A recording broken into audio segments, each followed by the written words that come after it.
A guten Erev Yom Tov. You shall rejoice in your festivals and be happy. That's what we sing and what we say and what we read from the Torah. V'samachta bechagecha v'hayisa ach sameach. Each holiday has its own element of joy. We rejoice on Pesach, we rejoice on Shavuos, we rejoice on Sukkot. However, if you look at the prayers in the Amidah and in Kiddush, we mention Pesach as Zman Cherusenu, the season of our freedom, which is the main focus of that holiday, although it is certainly celebrated with joy. Shavuos, the prayers say Zaman Matan Torah Senu, the time of the giving of the Torah, more properly, the giving of our Torah. We experience that then with a great amount of joy. Uniquely, Sukkot is called Zaman Simchatenu.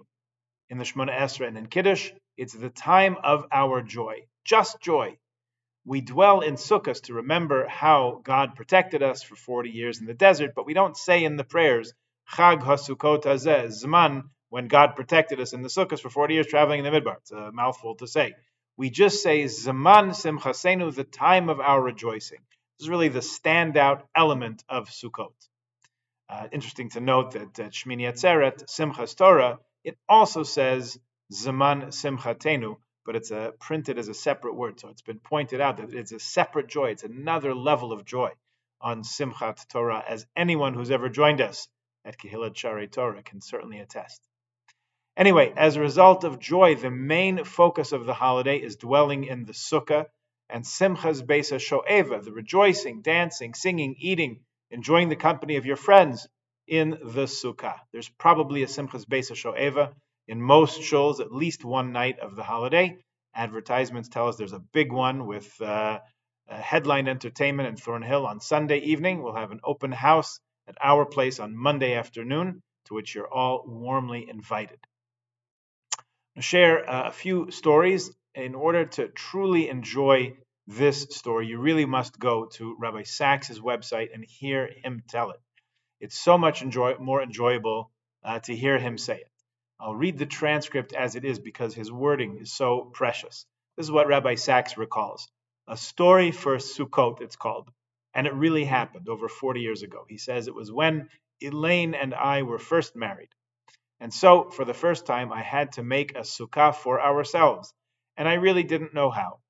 First of all, at school, every single year, I came bottom in the class, woodwork. Changing a light bulb was the outer limit of my practical abilities.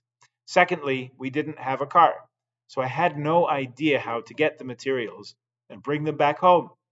But then a friend said to me, well, I'm going tomorrow to buy some materials for the sukkah. Would you like to come with me? We can buy them together. So I said, yes. And the next morning, I went round to him. Well, he showed me his plans. He had actually drawn up the most elaborate architectural drawings for a sukkah fit for royalty. It was the kind of sukkah that's grand with a fine door and windows and all sorts of things that you'd really be quite happy to spend 40 years in the wilderness. And you could, as I say, entertain royalty in it. And as I say, I had no idea what to do or how to make the thing. But we went off in his car and we went to the timber yard.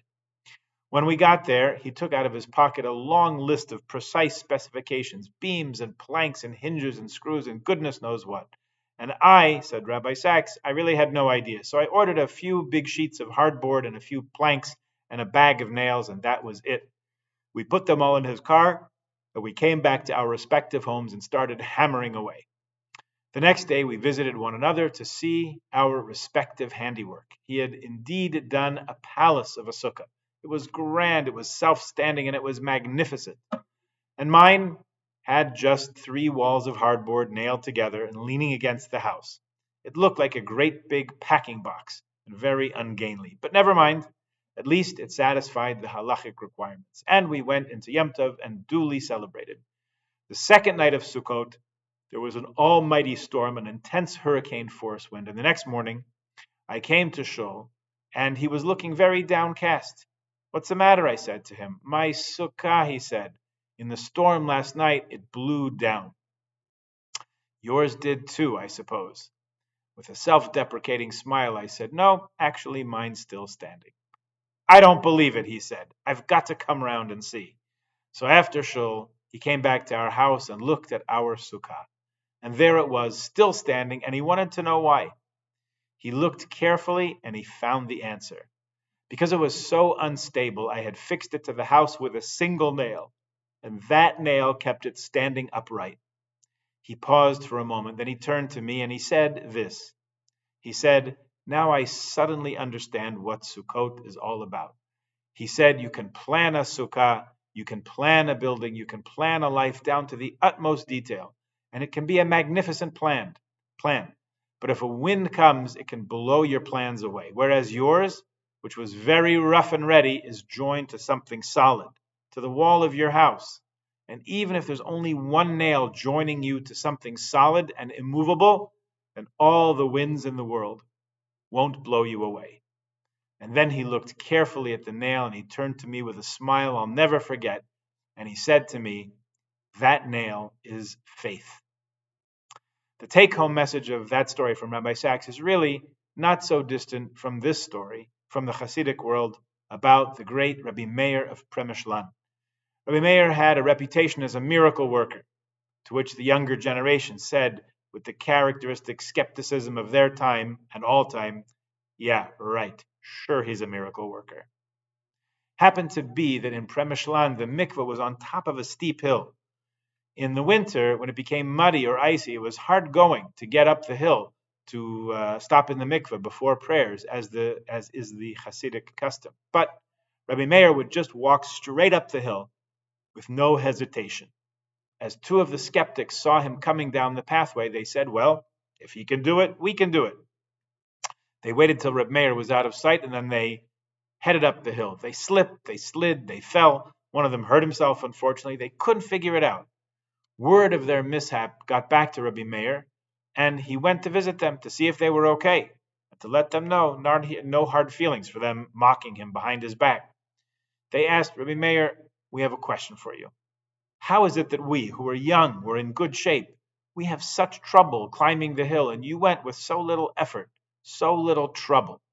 He smiled at them and he said, "My dear friends, when you are connected above, you don't fall below." The way he said it was, "Wenn man ist verbunden eben, fällt man nicht unten."